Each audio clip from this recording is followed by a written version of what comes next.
আসলে ভুল মানে যেত জেলা আমার একদম অসহায় মানুষ, এই যে কয়টা মানুষ অসহায় মানুষ কষ্ট, এই দুটো দোকানদার এই মেডিকেল যখন ছিল না তখন থেকে আপনার চলা তিলি করে তারা গাছ লাগা ফল ফুটাইলো, আর এই দুটি লোক সাদ্দা মারে, আর এই মহিলা থাকলো না, এটাই সবচেয়ে বড় কষ্ট পায়।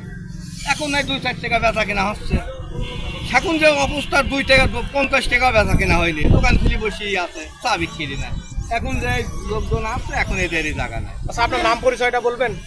আমার নাম আলেফ শেখ, আমার আচ্ছা, বাড়ি এই ঘটনাকে কেন্দ্র করে কি আসলে আপনার স্যার এখন যেটা ভালো মনে করে, স্যারের যদি দয়া হয় তাহলে এটা এই দুটো দোকানের একটা ব্যবস্থা করবে, যাচ্ছে একটা ছোটোর পারে হোক কোনা কাটে একটা যাতে যদি এদের মতন একটা দুটো এই সাত দামের আর এই মহিলার দুটো দোকান করে দেয়, একটা ছোট্ট ড্রেনের পারও এরা দুটো মানুষকে একদম তিলি করে এই মেডিকেলটা করতে পারো। এই করোনার ভিতর যে এই চার দোকান নিয়ে গেছিল ভিতরে নিয়ে দেয়, এখানে লিভার তো বাড়াতে পারতো না, ওদের খাওয়াইছে, কত মানুষ টাকা দিয়েছে, কত মানুষ দিইনি, অন্যায় করতো না।